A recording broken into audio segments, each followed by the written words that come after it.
Hello, Aisling. It's my pleasure to spend some time with you. So, to introduce you a little bit, you're Aisling Rogerson, I am. and you are the co-founder of the Fumbally Cafe, very famous cafe in Dublin.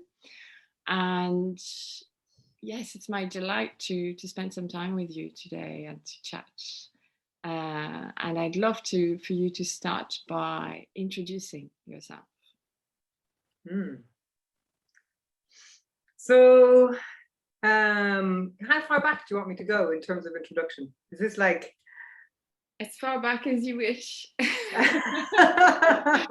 really up to you. Well, yeah. So I'm the owner of the Fumbally Cafe, amongst other things. As part of the Fumbally as well, we have a building called the Fumbally Stables. Um, I'm also one of the co-founders of the Dublin Flea market, which unfortunately now hasn't taken place in over a year, but that was running in Dublin 8 for 12 years. And yeah, I live in Dublin 8. I live very close to where I work. I sometimes feel like I'm very much in a bubble. Even before lockdown and 2 kilometer restrictions, I was always very much in this Dublin 8. Well, for the last 10 years anyway, very much in this area. Mm-hmm. I have a house not too far away from the Fumbally, but also spend a good bit of my time, free time anyway, when I can, getting out of Dublin. I find my life is very much about that urban rural balance. Very important. I think every 5 to 6 weeks, I just need to get out. Mm-hmm. Yeah. And do you find that it increases with age, or have you always been like that?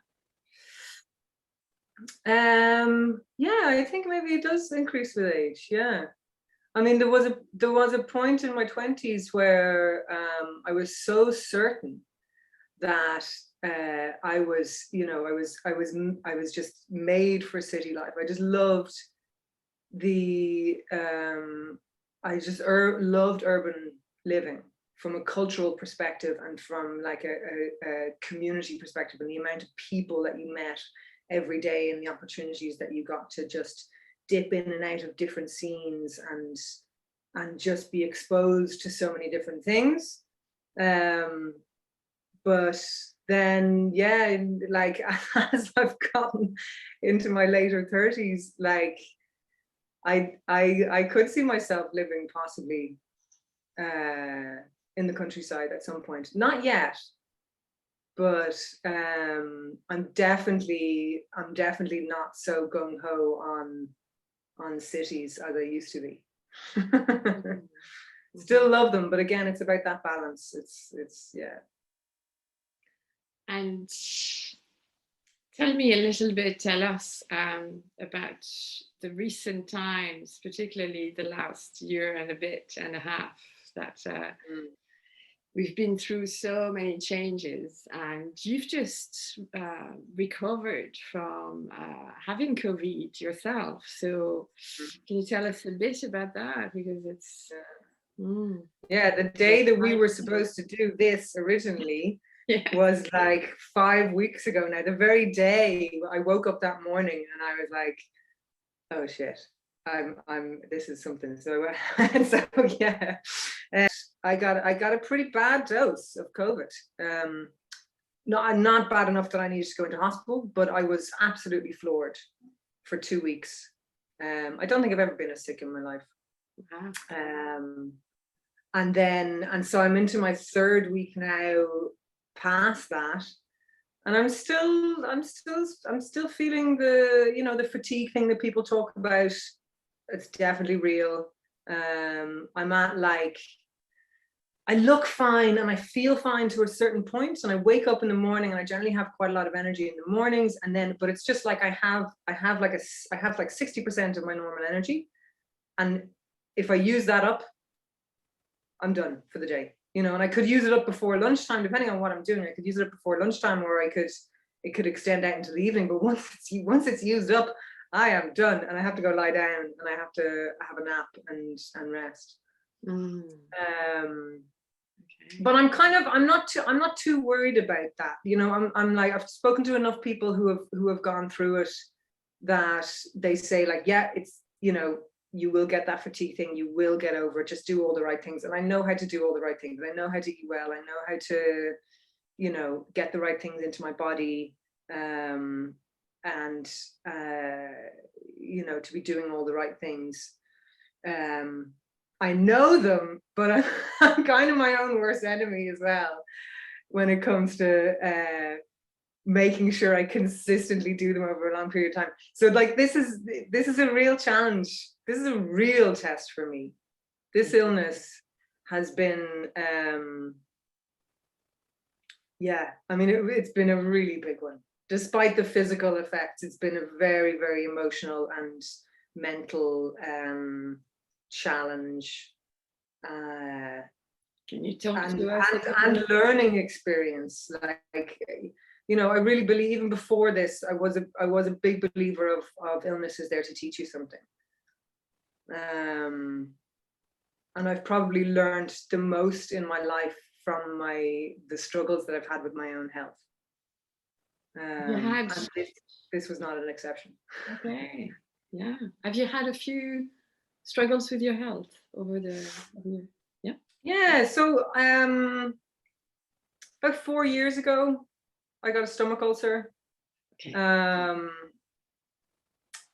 And a pretty bad one. It was a bleeding ulcer. And I was just completely burnt out. It was burnout that I can see now. At the time, you know, I was in that haze of just trying to find the problem, trying to fix it or whatever. With hindsight now, it was just complete burnout. And then also the physical effects of the ulcer as well. I decided not to go down a Western medical route and take the triple therapy antibiotics that are the standard things that people that a doctor would diagnose for ulcers. So my healing journey with that was it became a huge learning experience, but it was a much longer healing process, I suppose, than the quick fix of the antibiotics and the treatment. But I really truly believe, and because I know myself and I know my character, and because I'm such a doer, and I'm a push through kind of person, you know, I'll be like, I have energy, I'm young, I'm strong, and I always have been, and I keep going, I push. So for me with that, if I had just taken, I really believe that if I had just taken the antibiotics, I would never have really seen the root cause of what caused the ulcer in the first place. And I would have just kept going. It was the point where I started to make changes in my life, in terms of like true changes, in terms of work-life balance, and also, you know, mental trajectories and thought processes, and you know, just kind of like negative thinking wormholes that we all go down, we're all susceptible to, but just becoming more aware of those. And even there was an interesting moment as well with this time with the COVID, because I found, so when I first got that positive diagnosis, I was still just in like a you know, flu symptoms, but not like super heavy. I was still like somewhat functioning at home, and I was kind of thinking in my mind, I was like, okay, I'm at home now for 2 weeks, and God, there's loads of stuff I can be doing at home. I have loads to do. This is going to be like great. I'm gonna, you know, I'll just Zoom into the guys every day and have a little meeting, and then I'll potter around the house and get all those things that I want to do, put up those shelves and all of that stuff. And I was taking, normally I'm not even a person who would take Nurofen or paracetamol or anything. I normally just take more natural things. But this time around, I was like, okay, I'm going to take the Nurofen, because I had 1 or 2 nights of really intense nausea and headaches and things like that. So I was taking the Nurofen, I was taking the paracetamol every day, and then I found, and I was doing the same thing. It was my same pattern over and over again. I was going and I was pushing myself, and I was putting up shelves, and I was trying to do things in the garden, and then I was completely crashing. And I had 1 or 2 days where I absolutely just self-imploded and like broke down into tears and like absolutely completely overwhelmed with everything, and just had zero energy and just felt absolutely empty. And I kind of felt, again, it was that thing of like the Nurofen and the paracetamol were taking away, they were making me feel really good, as in like they're taking away the pain of the fever but my body was like completely struggling underneath that. Mm-hmm, mm-hmm. And so then when I stopped taking them, I just went into like a week of just being in bed, but just kind of like not getting out of bed, because I knew I couldn't get out of bed because there was nothing, and that's what I needed to do for me and my character and my healing journey, I suppose, with these things. I heal better and I learn more when I take another path. Mm-hmm. And what made you change suddenly? What made you decide to stop taking painkillers? And during COVID a couple of weeks ago, for in that instance, yes, having like a complete meltdown. Okay. There was like a couple of days, like in the middle of, I was in bed. I was sick for like I was really sick for like 2 weeks, say, and in the middle of it, like just actually physically feeling like I was completely empty and I had nothing, and I was, and emotionally empty as well, like, tears and crying and everything just coming up, and so much of what came up was like overwhelm and just trying to do too much. And that's my pattern, just trying to do too much all the time. Okay. Yeah. So I needed to just stay in bed for 2 weeks. And that's what I did. And now, like, having come out of it, I've already made some big changes that I hope I can keep up with. Again, I'm my own worst enemy with this stuff, but it's a big shift, huge shift. Mm-hmm. Yeah. Can you tell us a bit about that? Can you tell us about the changes? What changes you made in your life, or for example? Yeah, I mean, well, one is like going down to a 3-day work week. At the moment, I physically can't do any more than that. Sure. But I do hope that it's something that I can maintain as well afterwards. 3 days of being really productive and really present for everyone and everything in the Fumbally, better than 4 or 5 days of you're half there, you're half not, you're just kind of wandering around and you're getting distracted all the time. And because the Fumbally is that kind of place. If you go into work and you're not super focused, it's just like, oh, so-and-so is there. Hi, yeah, how's it going? And, oh, wow, let's go out and check the garden and what's growing. And then someone just calls in and, oh, there's a new bread to taste and this, that. Anyway, it's a beautiful, but at times chaotically unfocused workplace. And what supported you during those 2 weeks when you were floored and you were in bed?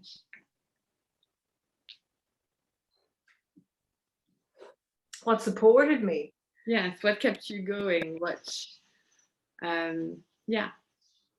And during hard times in life in general, what supports you when you were burnt out as well at the Fumbally, or when COVID happened as well in last March, and you had to completely transition and change around in how you were doing business? what is in you that supports you, do you feel, or outside of you? I think for different aspects of my life, there'll be different things. Like for the Fumbally, those huge changes that we went through last year and are still going through, to be honest, it's just been 1 year of constant change.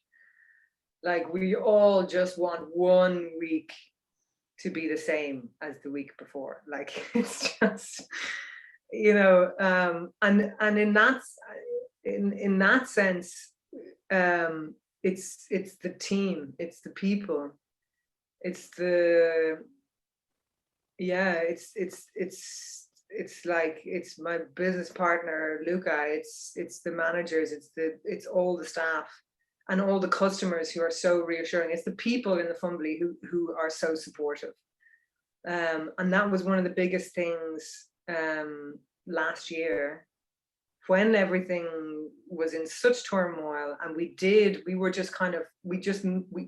really quickly like made changes, decided on things, made changes, implemented them, and navigated it.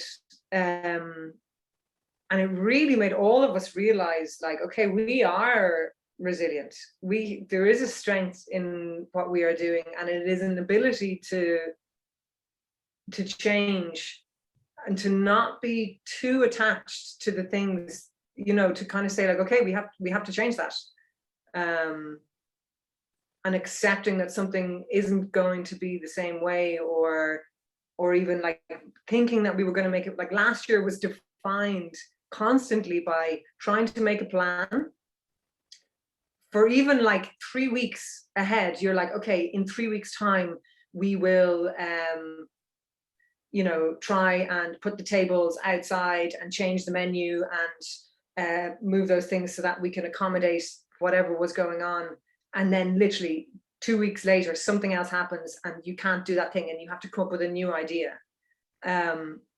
So just not being too attached to all those plans and all those ideas, because, you know, if anything, last year and this year is just showing us in abundance, like we are not in control. We think we're in control all the time, and we think that we have it all sewn up, and we like, yeah. We don't. And it's really difficult, I imagine, to do business, because business is about control, isn't it? Like you say, it's about planning, it's about implementing strategies, business plans, etc. So your resilience and your flexibility have been fantastic teachers, I imagine. What lessons have you learned in those changes, in that flexibility? And in terms of I mean, like, yeah, like in one model, business is about control, but in another model, business is about adaptability.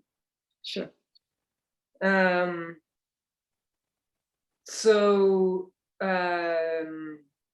like, yeah, I mean, if we were to, like, you know, like the industrialized model is all about control. It's all about systems and those, you know, systematic ways of doing things that are the same each time. And it produces a thing that is very consistent, very efficient, and it has, you know, made the world what it is today in terms of production. And then there's another way of doing business that is completely the opposite, and it's all about saying like, well, we're just going to respond to what the people want, and we're not going to say it's like this all the time. I mean, it's one of our kind of philosophies in our kitchen is like, we're not a super recipe orientated kitchen in the Fumbally. It's more about intuitive cooking, and this can drive some chefs absolutely insane. You know, people, some chefs who really are just like, I just need a recipe, please. Like, you know, they want that consistency, and we're kind of more like, listen, there's 20 different ways to make a pesto, and every single one of them can be good. Mm-hmm. We're not going to say like, this is the way that we do it, and it's the only way we do it, because you might make it a little bit more lemony, he might make it a little bit more garlicky. Both are going to be super delicious and both are acceptable. So why say that like, no, we only do it one way, And you would, I don't know, it's just being a bit more bendy and a bit more flexible. Yeah, so you had the flexibility built into your business from day one. And what brought you? Yeah, or we've learned along the way. Like, we've definitely learned to be more flexible, I think, over the years. Yeah. And what brought you? I mean, I remember you, I've known you since your days co-running the cafe in the Dublin Food Coop. Yeah. And delicious breakfasts every time, your beautiful toasties. And I'm just wondering what brought you to these kind of cooking. What are your influences?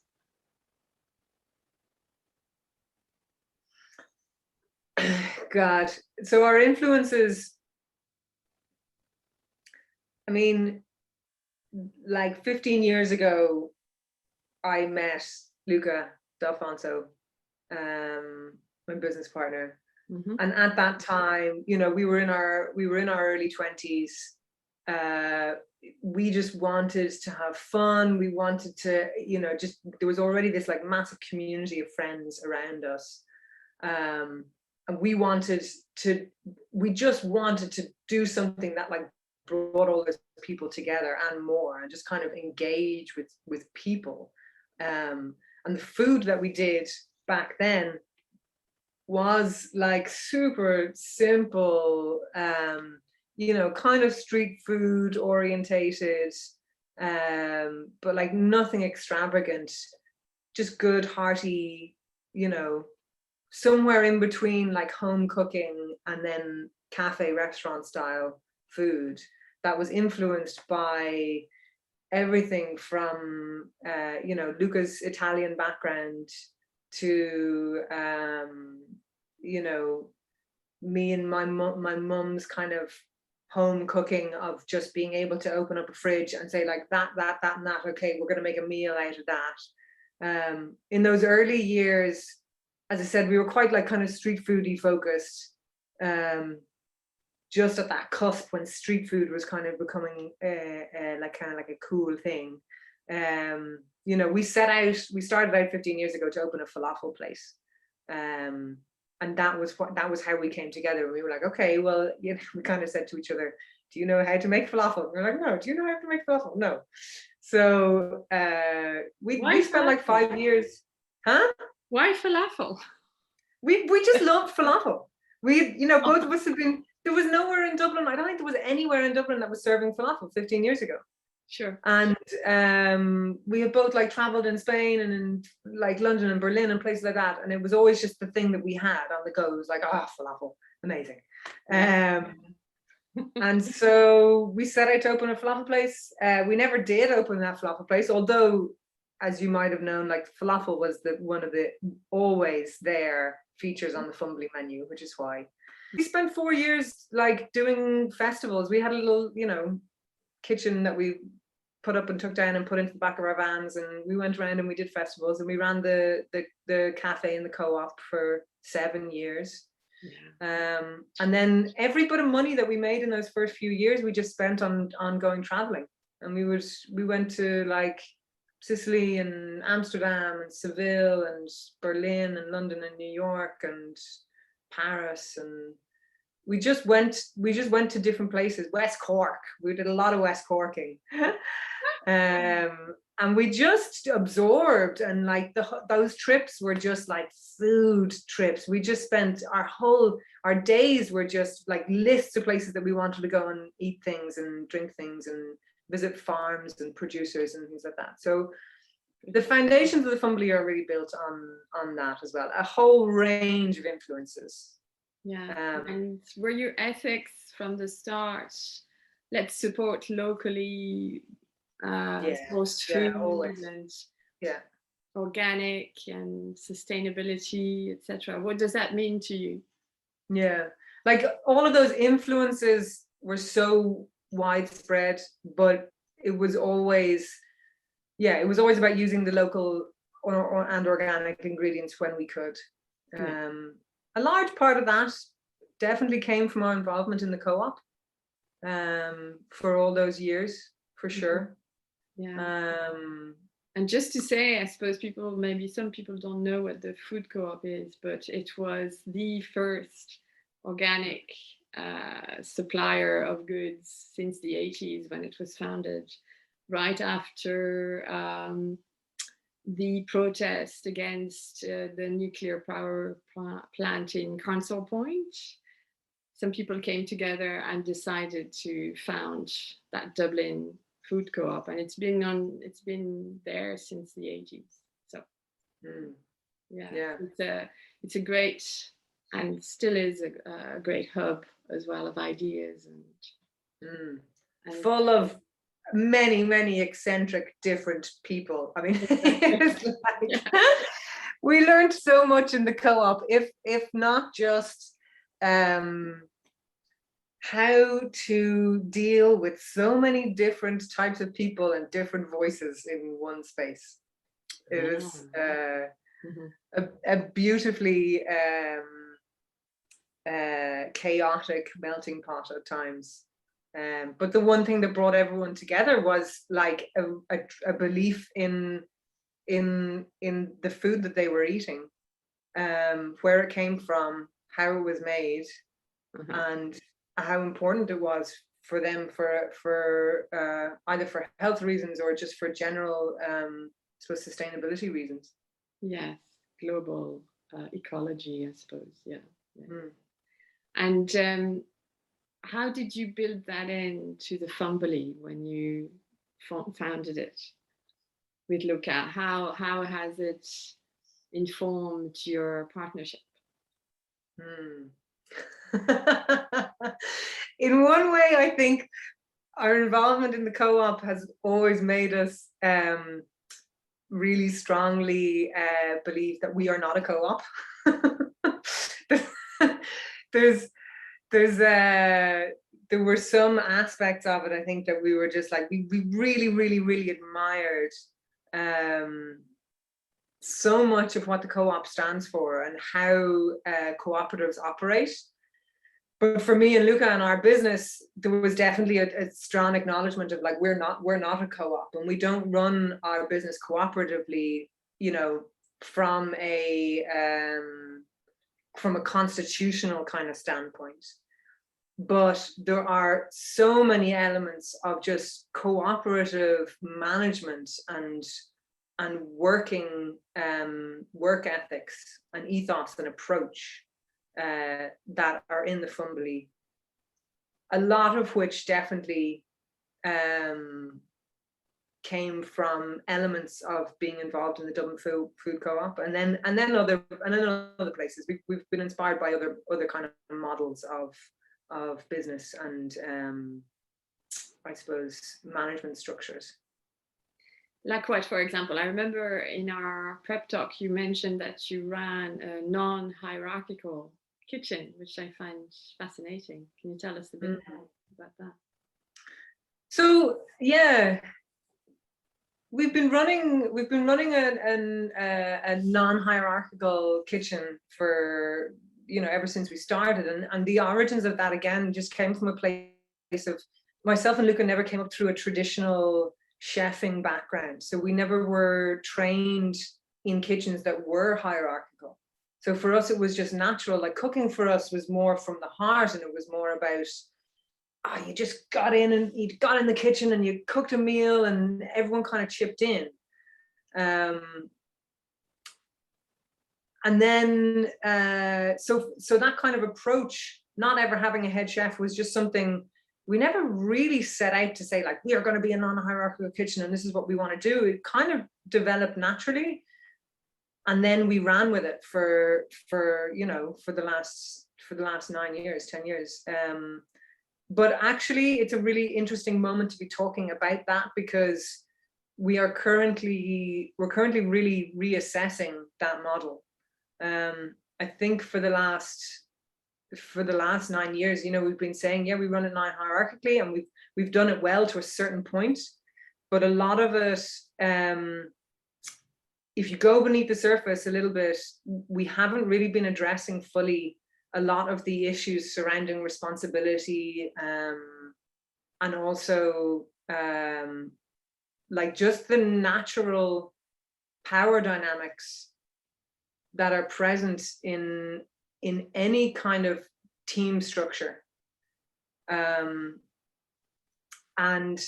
we've seen, yeah, we've kind of in the last like 6 months, we've kind of opened it up, and there's, you know, we've seen that there's actually quite a few wounds in there, and we need to, and we're addressing them all now. So we're very much, I suppose, giving that non-hierarchical structure a bit of a revamp at the moment.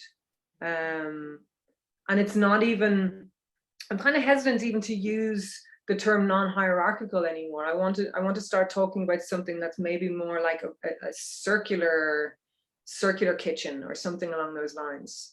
Because really what it is, it's not about getting rid of any sort of structure, and it's not about denying people a title or a role. You know, we believe in leadership, and we believe that everyone is a leader in their own right. So instead of having one leader in the kitchen, we've got 5, you know, which can be tricky at times. And that's where your power dynamics come into play. And when you don't speak about those, they're unspoken power dynamics, and then they can go in any direction, you know, they can be quite volatile. Mm-hmm. So how do you that? How do you address power dynamics? How do you address the wounds? Well, creating a space to just talk about it is the first one. Right. You know, we used to have monthly kitchen meetings, mm-hmm. But they were quite short and tight, and we never really got to talk about these more nuanced kind of conceptual things. It was always just like, well, we've only got an hour and a half. We have to talk about menu, and then we have to talk about food, and then seasonal thing, and then that, like, the fridges haven't been cleaned, so we have to talk about that. You know, now we've created more space. We're doing weekly meetings, and just even creating that space and that intention to talk about these things, mm-hmm. is already addressing a lot of the problems. Sure. Yeah. And like, it's not that there were ever huge problems. Our kitchen has always been a really, really positive and fantastic place to work, but it just hasn't really been doing exactly what we've said that we were doing, i.e., you know, we're a non-hierarchical kitchen, everyone has the same amount of responsibility, and everyone has the same amount of creative input. Everyone has the same amount of creative input. That's definitely something that we have always achieved, but we haven't always achieved that balance of everyone has the same amount of responsibility. And it's a really tricky one, because once you say everyone has the same amount of responsibility, suddenly you say, oh, we're all responsible for that thing. Suddenly no one is responsible. And everyone's kind of like, oh, well, I thought you were going to do it, and you thought, you know. So it's all those tiny little things, but then those are the tiny little things that can cause absolute ructions in the kitchen at times, you know. And we're a very busy place, and it's not about not having structure. We need structure, but what we're doing now is we're defining roles within the kitchen that are based on a kind of fluid circular system. So roles are there, they're defined, and there's responsibilities attached to those roles, and people move around the kitchen. Instead of working on a ladder where you're trying to work up a ladder in a hierarchy, mm-hmm. you're moving around. Beautiful. Yeah. So how is it? That's the aim. We're still working on it. We're very much in the process of this. Mm-hmm. Is it something that you ever fully achieve, or is it always just something you're working towards? That's another that's another concept. Everything in life, I guess. And how did you apply that to your partnership with Luca? How has it been, your business partnership with Luca, over the years? That's an interesting question. We've had our ups and downs, for sure. I mean, having anyone who's had a business partner for 15 years knows what that's like.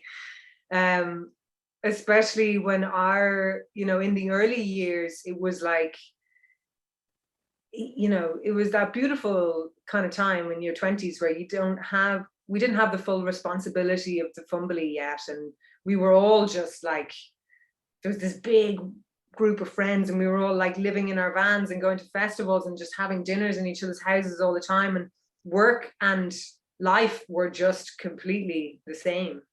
And then like the reality of Fumbally, kind of like 5 years into Fumbally, and like our relationship was under strain for sure. You know, we've had to do work on it.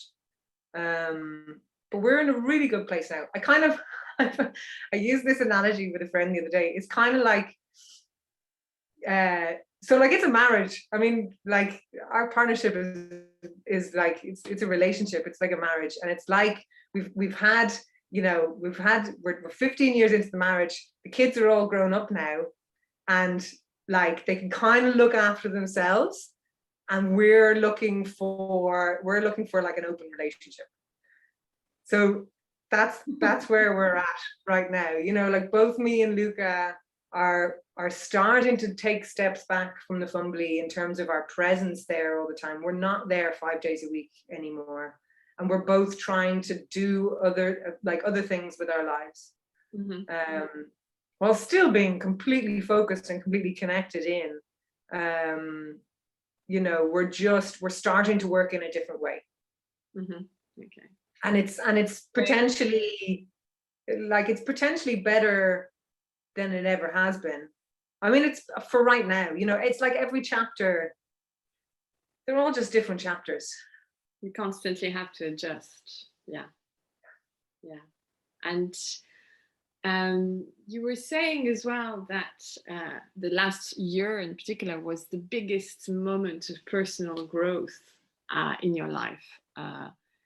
Can you tell us a little bit more about that, because it connects with what you just said? Yeah, well, maybe maybe COVID actually 2 weeks ago or 3 weeks ago was the biggest moment of personal growth in my life now.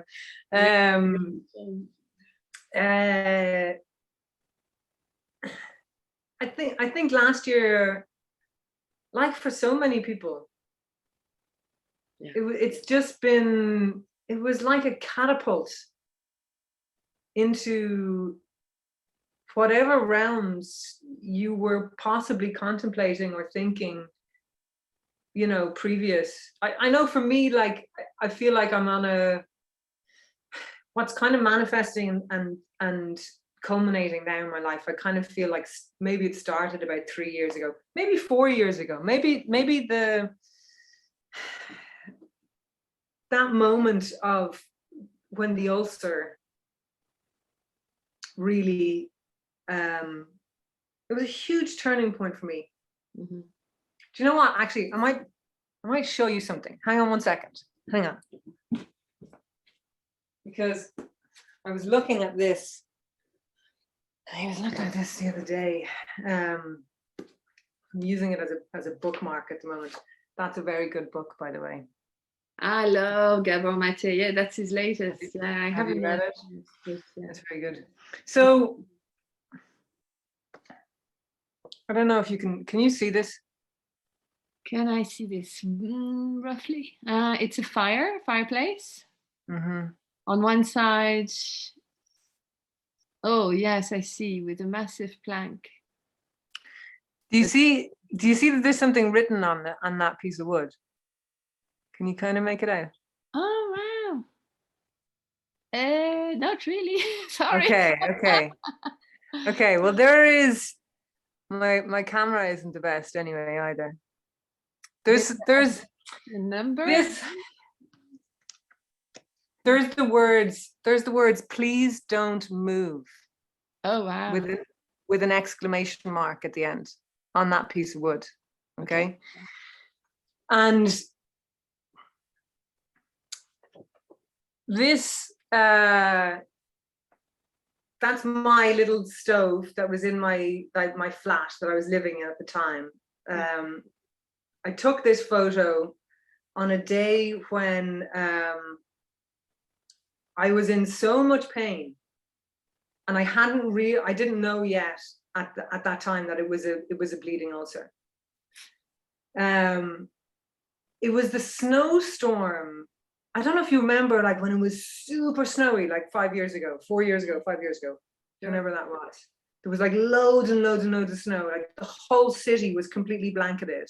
Yeah. The Phoenix Park was like under like 2 feet of snow. I'd never seen it before. On that day, I was, there were some friends of mine running, they were going up to Phoenix Park to like play in the snow, and like had brought up like their snowboards and their skis and stuff, and they were gonna like, you know, just go up and have the crack for the day.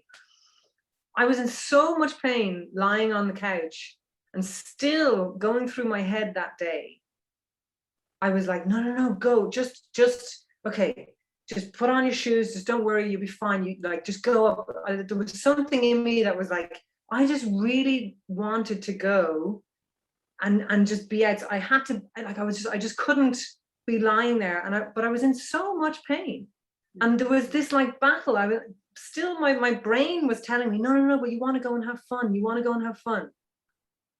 And I was lying on the couch, and suddenly I looked, like I heard this, and I looked over to the fire, and this piece of wood had fallen out of the fireplace, and it said burnt. Okay, so you can see like it's burning, and through the burning it says, please don't move. Amazing. With an exclamation mark on it. Wow. And it was one of those moments where I was like, what? And I just kind of went, and that's why I picked up my camera, and I was like, oh my God. And I took a photo of it. And I sat there and I was like, okay, like, okay, I'm not going anywhere. Like, and it was, first of all, I was just in shock, because I was like, what the hell? And then I lay there, and then I rationalized it. And I was like, where did this piece of wood come from that is sending me a message from the burning embers of this fire? Yeah. And like I was able to, it took me like the guts of the day to figure it out, but I did figure it out. I was like, I totally rationalized it, and I was able to figure out, like, okay, I picked up that piece of wood from my brother's carpentry workshop, and he must have written on it something somewhere, and I didn't see that it had that writing on it, and I just threw it in the fire, and then it falls out. And so, like, you know, we could say, like, in real time, in reality, or scientifically, you know, I could prove how, or I could show how, like, this piece of wood got to be there. But like, it wasn't about how the piece of wood got to be there. That piece of wood fell out of the fire in the moment when I needed a message to tell me, don't move. Yeah. You're actually going to explode your stomach at this point. If you go up to the Phoenix Park now and run around and play in the snow, you're going to seriously injure yourself. And it was the first moment, maybe not the first moment, but it was definitely a very significant moment where I started to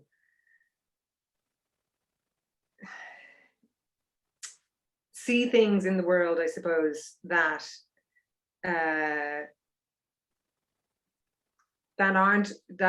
like, start to listen to messages that aren't always delivered in the most I suppose traditional ways. And it kind of opened my way of seeing you know, the world in more synchronistic ways, and in a bit more flow. I know a lot of people talk about flow these days, and flow states, and how, like, synchronicity, when you're in flow, and when you're open enough, you know, synchronistic events just happen in abundance, and there's messages and there's signs everywhere if you're willing to see them, and if you're open enough to seeing them.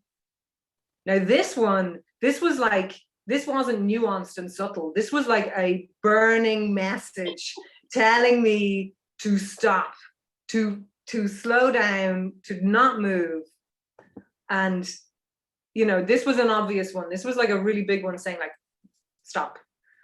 But since then, I've been a lot more attuned to the smaller messages and the more subtle messages that say stop and slow down and hang on a second. Yeah. I and guess as I said, for you to see it, it needed to be really strong. For that one, yeah, that needed to be strong because I just wasn't listening. I wasn't listening to my body. That's it. Yeah. And so your awareness has changed as a result, is what I'm hearing you say. Totally, yeah. So, I mean, that was just the beginning then of that healing journey with the ulcer, because I think I stayed on the couch for like 3 days after that. And that was the point then when I was like, okay, I have to seriously do something about this. And I you know, then it was 3 years really of healing of that. Yeah. And it's interesting that with all your amazing work, teaching and educating how to eat and connection with food, with health, from the gut up, how it's interesting that you ended up with a stomach ulcer. You know, that's your own kind of counter medicine in a way. Yeah. It was about, I mean, in terms of like the gut and like fermentation basically got me interested in the gut and the microbiome. Mm-hmm. And we had started to bring fermentation into the cafe about 2 or 3 years prior to that moment. So it was a really significant illness, I suppose, for me at that time, because already my interest was really focused on the gut. Mm-hmm. But at that moment, it was really focused on the gut more from a like more from a bacteria perspective, obviously with fermentation and like the microbiome and kind of like the science behind it. Mm-hmm. And after a few years into kind of living with a stomach ulcer, I started to shift over into more emotional stuff. Mm-hmm. That was kind of not just about the science and the physiology and the working of the gut, from a like bacteria perspective and biological perspective, but also then like the emotional influences and the psychological influences. About sustainability, if we go back to what you brought into the Fumbally, because it's such a buzzword and it's used up so much and abused as well. What is your understanding of it, and how do you?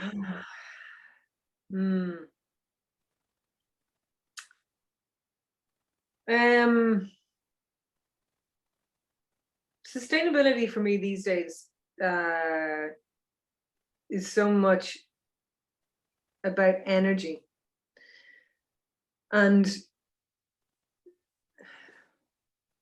it kind of tips over into both, one, like sustainability in terms of the environment, and then also sustainability in terms of like social kind of applications, or, you know, like what's the sustainability of your business? Do you have the energy to maintain your business?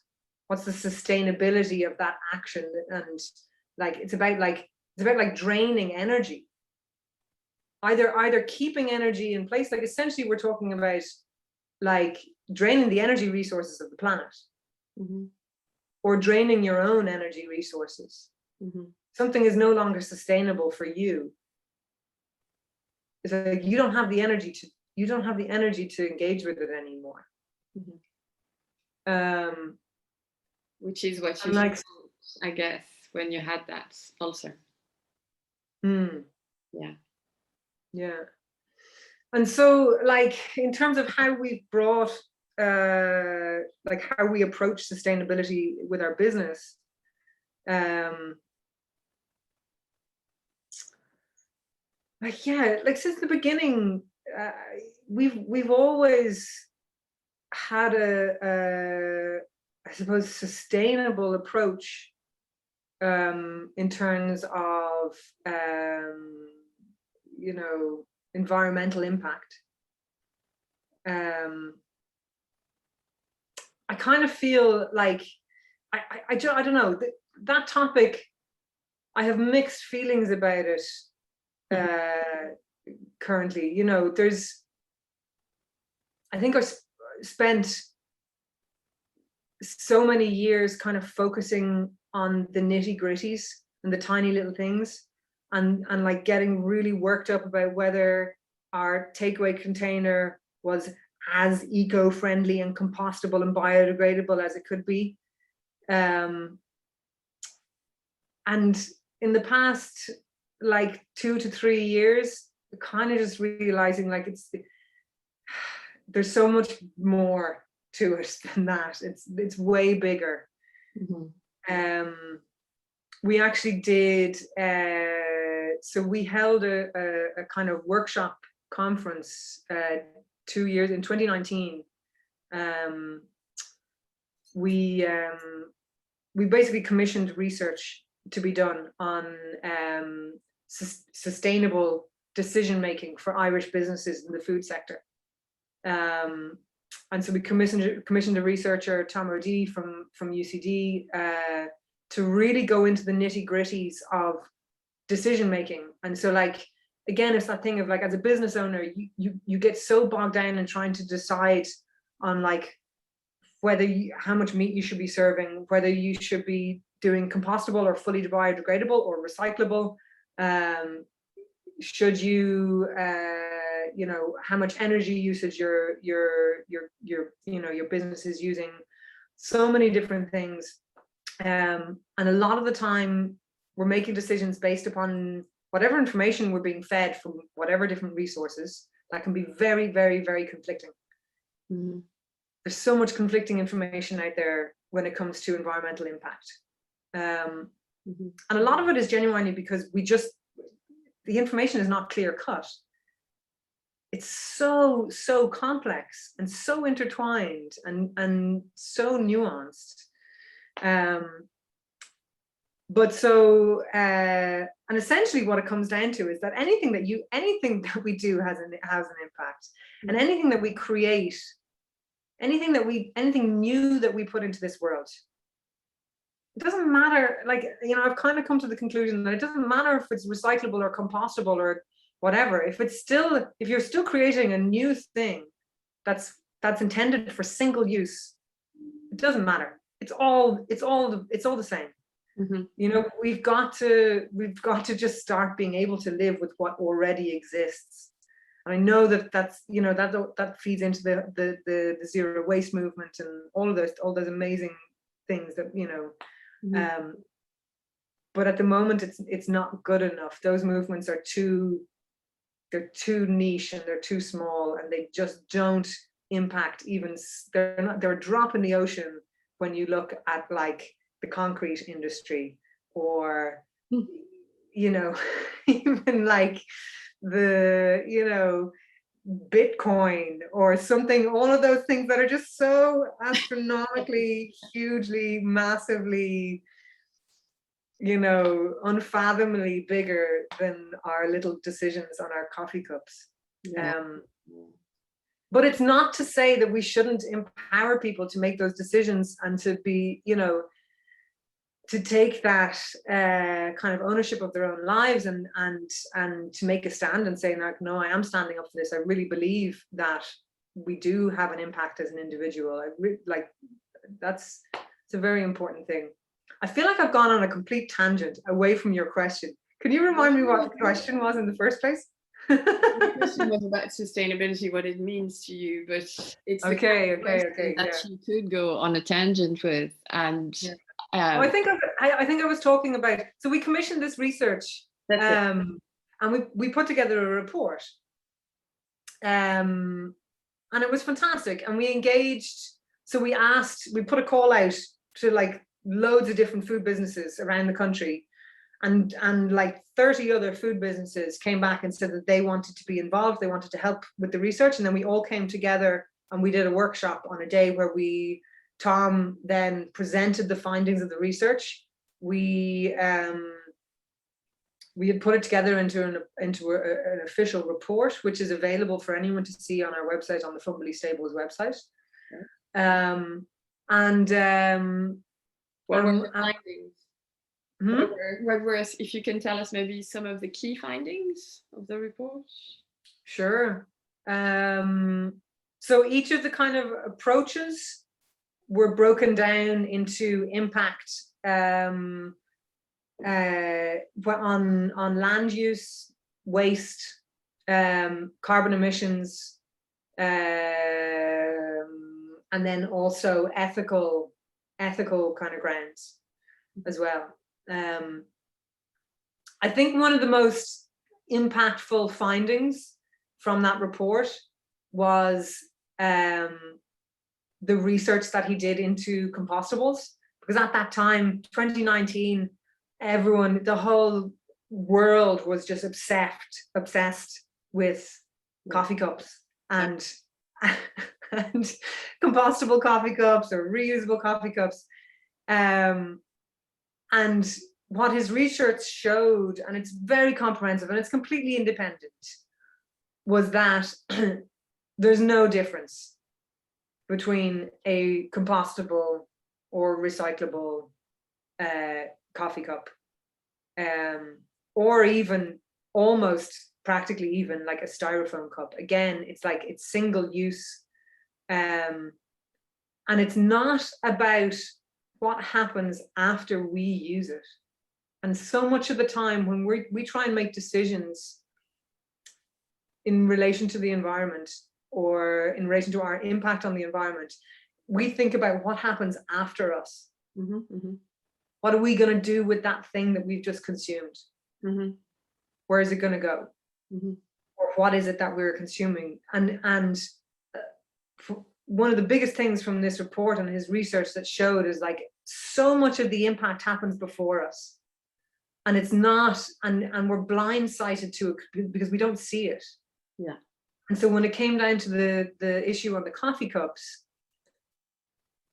for the compostable coffee cups, it's about the land use of growing corn to make bioplastics, and how much land use is going into the growing of that corn, and what is and the degradation of the soils and everything that is going into that, like massive production of corn now and soya that are going to make bioplastics. So that's where the impact is, and it's so minimal then the impact after the thing has been produced, and then we use it, and then what happens afterwards? We put it in the compost. All of the impact is happening before. Sure. And deforestation as well, I imagine, that comes with creating land, clearing land to grow all that corn and so on. Oh, massively, yeah, all of those things. Yeah. That's really interesting. And yeah, you can see, like you can if you're interested, it's on the fumballestables.ie website. Right. It's under on the menu on the top. There's a tab called research, and it's in there. There's a full report, which I think is about 50 pages long, and then there's an abridged version as well, which I think is 20 pages long. I recommend reading the abridged one first, and then you can go deeper into the research if you want. Brilliant. That's a great resource. And what was its impact? What was its influence, do you think? Or what happened after? It was a really, really, really powerful. There was an incredible energy amongst the 30 of us business owners that came together on that day. It really felt like we were all coming together to really start something that was like, okay, we didn't know what was going to come out of it, but you could see all these connections forming on that day, that then in the month prior, or in the month after that, there was a lot of emailing, and then there was a lot of connecting, and you could see things starting to happen. that was at the end. That was like November 2019. So then we had this natural break at Christmas time, and we were coming back in January, February. We had already started to contact a few different kind of government bodies. Board BIA had been in touch with us, and a few different representatives from different areas. And we were talking about doing the same workshop again, but not with business owners, but more with institutions and more potentially, government level or corporate level people. And there was a lot of interest on that, and we were starting to put that together, and then COVID hit. Yeah. Okay. So then all of that, everyone's priorities. I mean, I feel like anyway, climate change just went whoop and got put on the back burner. We're starting to see it now come back in. Yes, thank you. It's starting to make headlines again, obviously, and we're seeing it coming back in as a priority of people's kind of focus and media focus. So there's the potential to reignite that again, but it comes down to energy again. It's like that sustainability. Is it a sustainable model? Do we have the energy to sustain it? And at the moment, for the last year and a bit, all of our energy has gone into just trying to keep our business alive. Yeah. So we haven't had any additional energy to focus on that stuff. But now, if we start to see a little bit more stability in terms of the business and just societal change, then we can really start to focus back in on these things. Okay. And can you tell us a little bit about your who comes to the Fumbally, and how has it changed over the years, and particularly in the last year? Have you seen a change? How has it impacted on your relationship with the public, etc.? In terms of like demographic, the Fumbally has always been like a huge mix from like, college students right up to like, business people, the creative sectors of artists and musicians and whatever, or you might have, a group of people in their suits on their lunch break. It was always just a complete mix of people. And then like kind of halfway through it like the tourism side of it, and tourists became a huge part of it, especially on the weekends. I know that a lot of our regular customers didn't dare even put foot in the Fumbally on a Saturday because it was just like crazy town. It was crazy town. It was like catering to a load of like Googolians and then tourists and yeah. So like, yeah, Tuesday to Friday was really like local and with a few tourists thrown in the mix, and then like Saturdays was like heavy kind of tourists and blow-ins. Obviously with COVID, that just completely changed, and we went back to being 100% local community, which is what we were anyway in the first few years. Like in the first 3 years of the Fumbally, that's what we were. And it's been great. It's been a really beautiful year in terms of engagement with the local community. In what I think it would be funny. Like, I mean, genuinely, when the first tourist walks back in the door, it's going to turn heads. It seriously is. It's going to be like, who's that? That's not someone from around here, because it has. It's so great. We've got this incredibly loyal, strong group of regular customers, and then also a really, really positive, strong, group of like not so regular, but people who might pop in once a month or something like that. Like you recognize so many faces. Yeah. And it's great for the staff. They really get to know the customers really well. Sure. And I guess you've changed as well since COVID. You've had to change from a cafe, and I remember before you were saying that it's much more than a cafe anyway. but you've changed into more of a shop system, isn't it? And a takeaway. Yeah. So how did that come about? So yeah, I mean, we quite quickly, we were running a market, a very small little Saturday market in the Fumbally stables at the time. It was like 8 traders. And so that first week where the country went into lockdown, we said, okay, move who we can from the stables into the cafe. We just pushed back all the tables and chairs. We kind of moved the market into the cafe space because it was a much bigger space and we were able to have people walk around more freely. Yeah. And from there, then the produce just never left. You know, it just kind of, we were doing 2 days a week then, Fridays and Saturdays. And then slowly over the course of the next 6 months, we kind of added back in a day. We added in Thursdays and then added in Wednesdays. We're still now operating Wednesday to Saturday. Mm-hmm.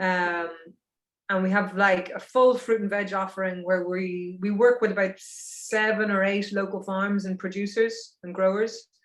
And so on a weekly basis, we get their lists of what's available from them, and we get in their produce, and then whatever we can't get from the local Irish growers, we order in from Holland.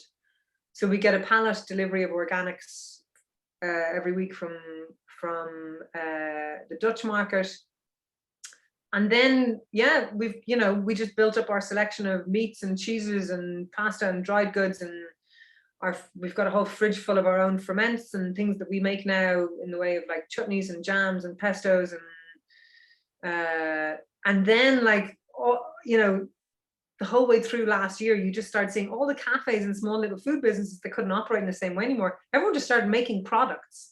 We're at this moment where like there's jars of things, like incredible stuff, so we've got a really nice big selection now of Irish food businesses who are like making different hot sauces or kind of chutney type things, or interesting little mayonnaises or bits and pieces.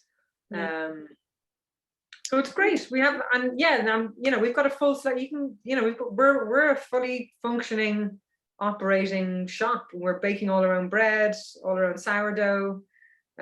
We do focaccia every day, and then we've still got the offering from the cafe as well. So we've got like a reduced menu, but still fresh salads made every day, sandwiches every day. We do a lentils dish, we do a soup, and then whatever else the chefs want to do.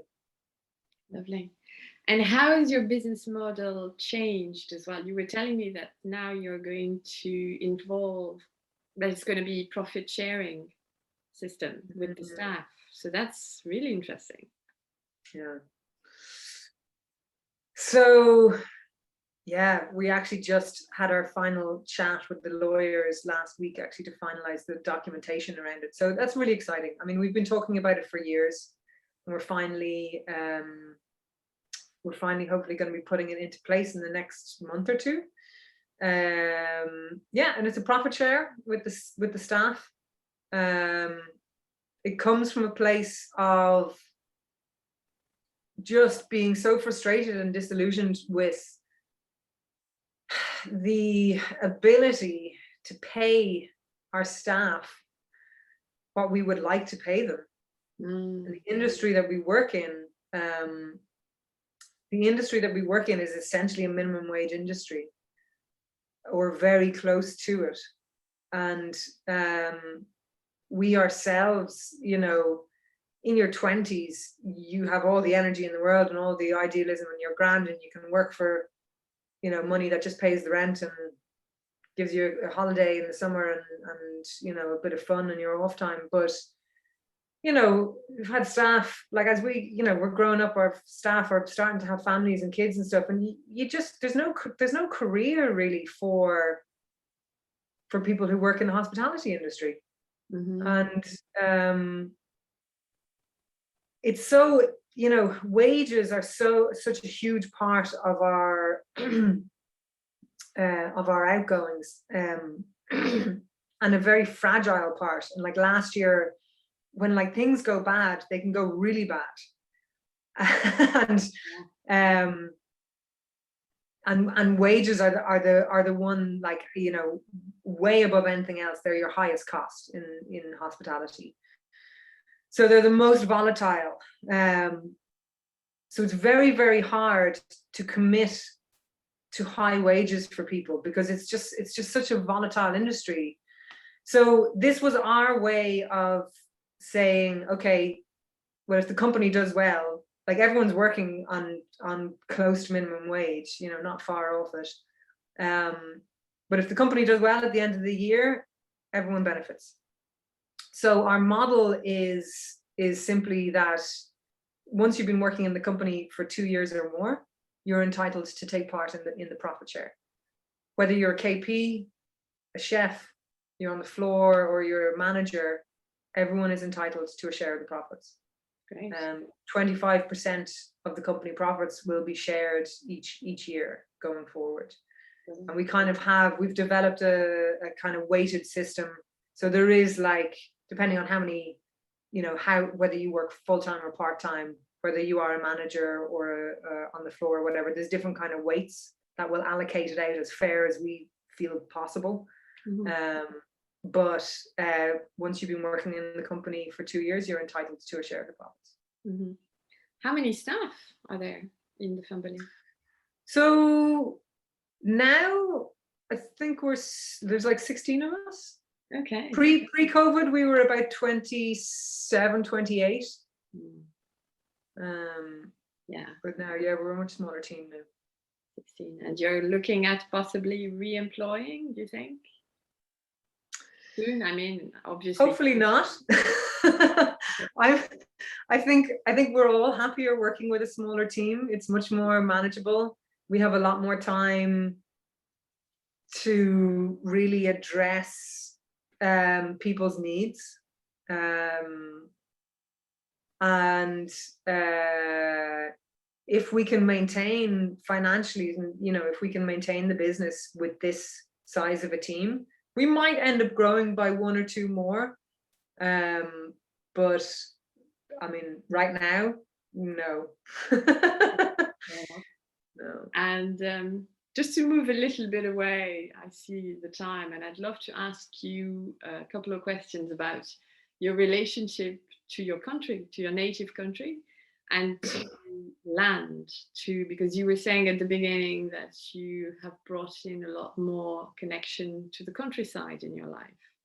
So can you tell us a little bit more about how you connect with your Irishness, your language, your native language, and land?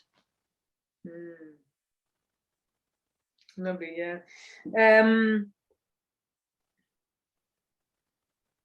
I really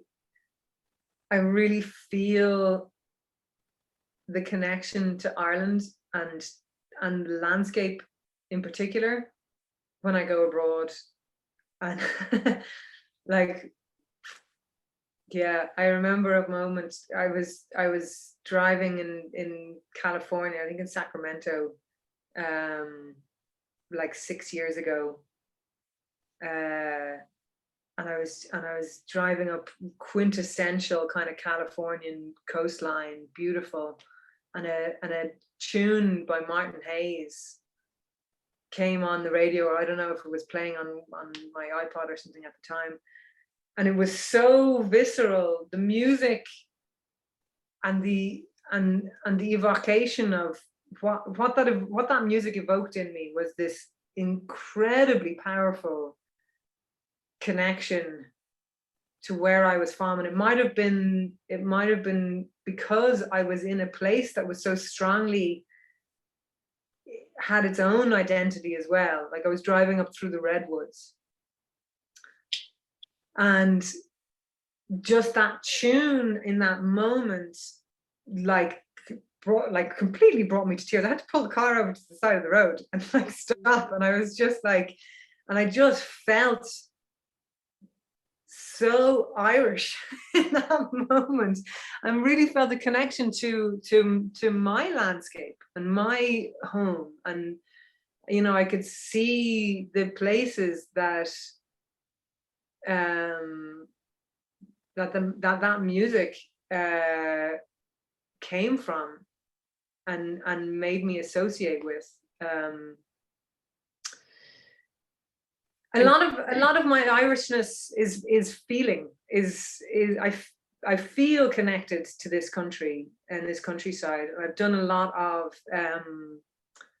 of moving around in the west of Ireland.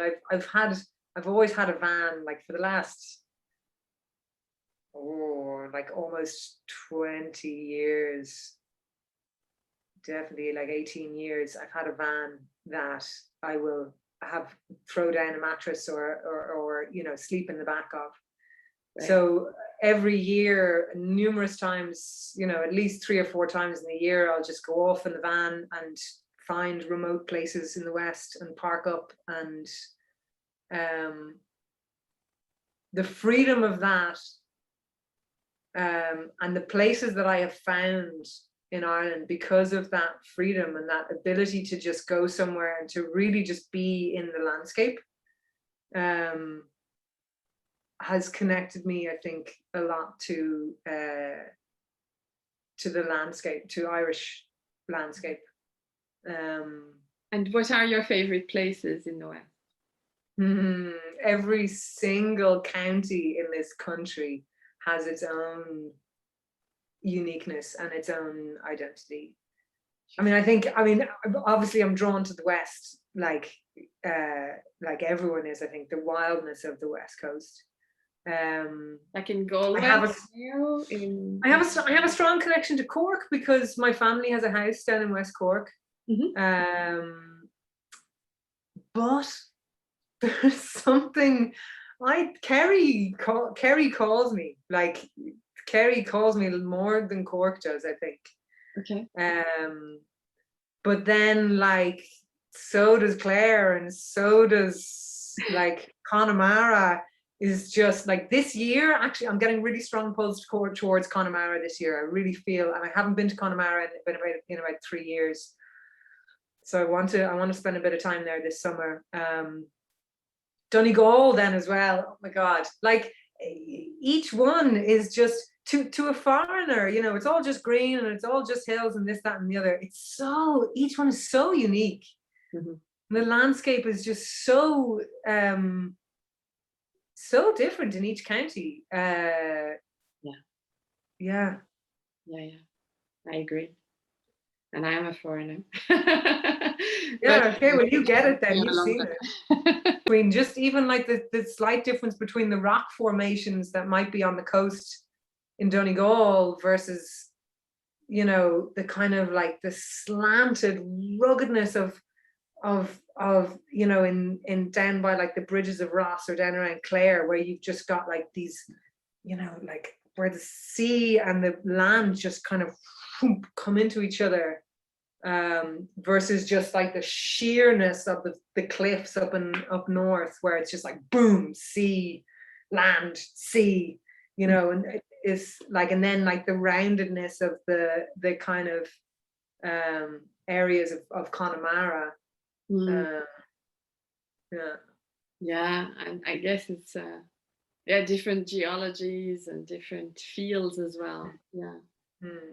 And there's a certain grass that gets me so excited. I get so excited by this type of grass that you can only find in Ireland, and it's the like really short, springy, tight grass that you find like on the coast. Okay, yeah. And it's like, it's where sheep have been grazing, and it's soft, and it's like the most made to walk barefoot on those areas, like kind of on like coastal areas that are maybe a cliff, or like definitely like before the rocks, go into the sea. And it's like spongy and just so delicious to walk on. It's amazing. That's like my favorite. I'm like, oh, it's the grass.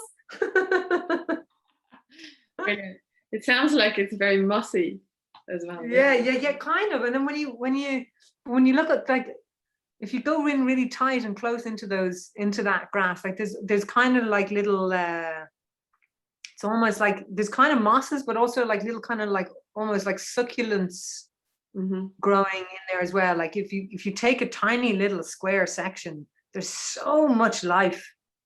Like it's abundant. It's far from the, you know, the single ryegrass of the Midlands or whatever. There's so much going on in those tiny little areas. Yeah.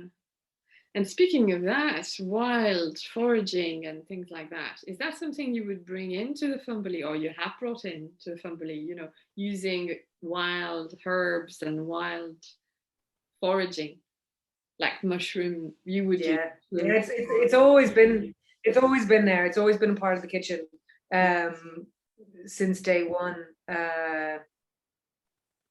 There's actually, I mean, even now, like, you know, last week I was up in the Phoenix Park picking nettles for a pesto that's on the shelf. You know, it's a nettle and almond pesto. I mean, that's in its simplest form. You know, obviously this time of year, wild garlic and nettles, they'll always feature on the menu.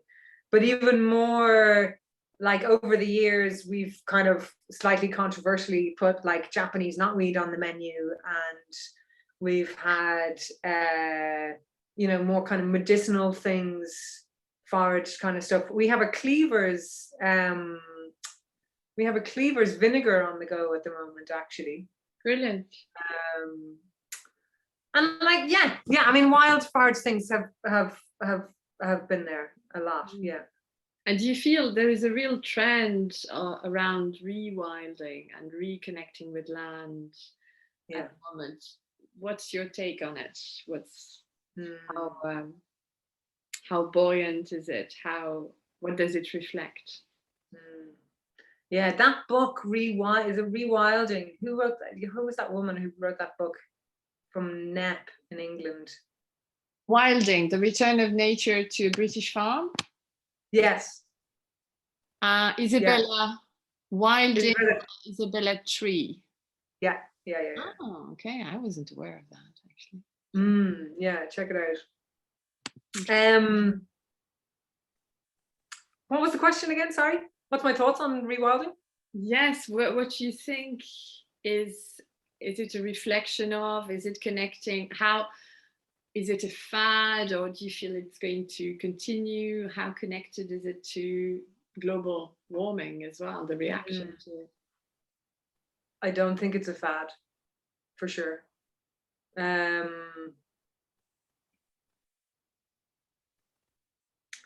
What makes you say that? What's your reading? So, like, it's definitely a trajectory that is a growing trajectory that you can even start to see now in like I don't know if you noticed last year, but like the county councils decided not to cut to trim like the roadsides and besides the motorways, and they just decided to leave them go wild. And the amount of wildflowers and you know, biodiversity that you could even just see on the roadsides beside the motorways was phenomenal. And that's one tiny little decision from the county council to just not cut back the grass. And that's just the beginning of it. I think we're really going to start to see more and more of those decisions that will just embrace a different way of I suppose I'm coming at it from an urban perspective as well here,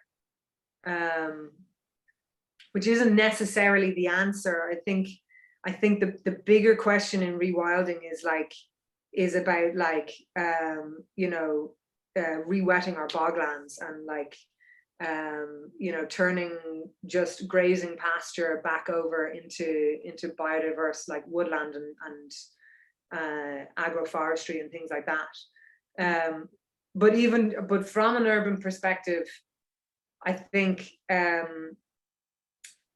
it's also just us starting to move away from that control thing again, of like having to control nature, having to control the roadsides, and the hedgerows and have everything, you know, tidy, because that's what we thought was beautiful for so, you know, for so many years.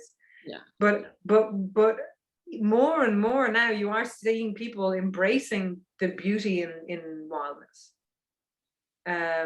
Yeah. And it's really positive, and I really hope, and I feel like it's a trajectory that's only going in one direction. Mm-hmm.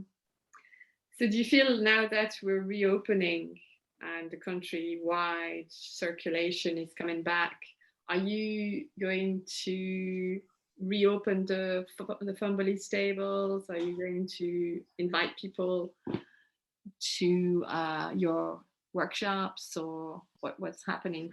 What are the... Yeah, workshops are going to be tricky.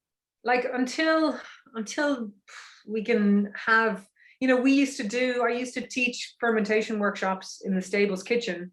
Mm-hmm. That were so great. We would pack, I don't know if you've ever been into the stables kitchen, but like it's not huge, it's small enough, one big kind of central counter in the middle of the room.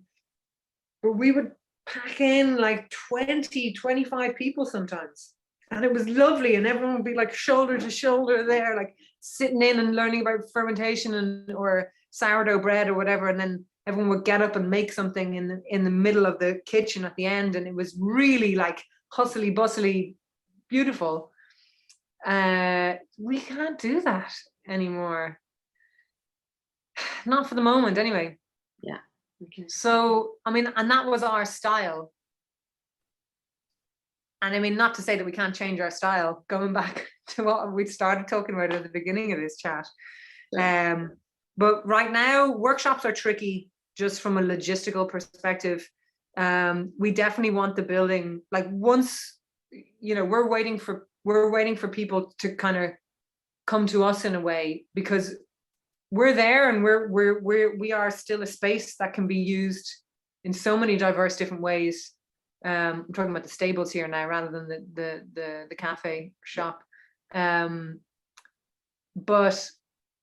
what we've seen more so is kind of other people's fears or reluctancy to want to do things.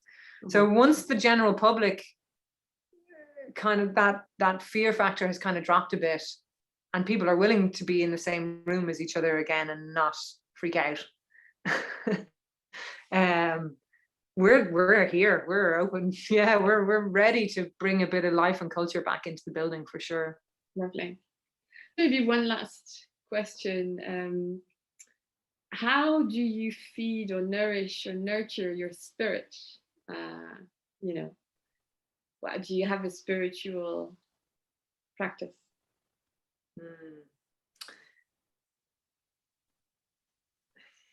I guess I do, maybe in my own way.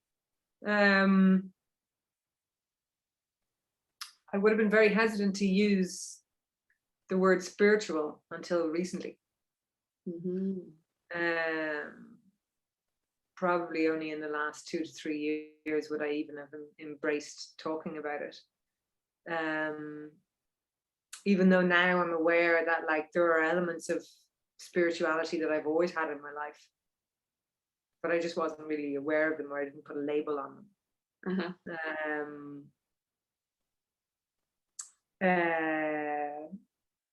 What's my own spiritual practice? I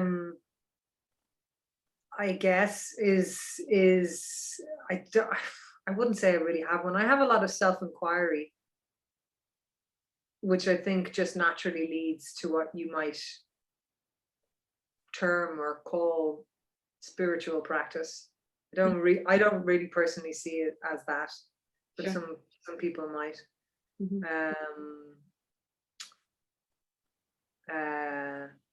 And I've realized that I enjoy ritual. And again, that's something that I've realized that like I've kind of had rituals all throughout my life, but I never really looked at them as being rituals. Uh-huh, uh-huh. Like preparing a meal is pretty ritualistic. Exactly, and how you approach that and how you go about that, or even just the lighting of a candle in a certain way. with intention. You know, I think with spirituality, it's a lot about the intention behind the things that you're doing that makes them spiritual or not. And you can call them spiritual or not if you want, you know. Yeah. And how you look at life and how you live it, I guess. Yeah. Yeah. Lovely. I think, yeah, thank you so much for your time. It's been wonderful. Yeah, thank you.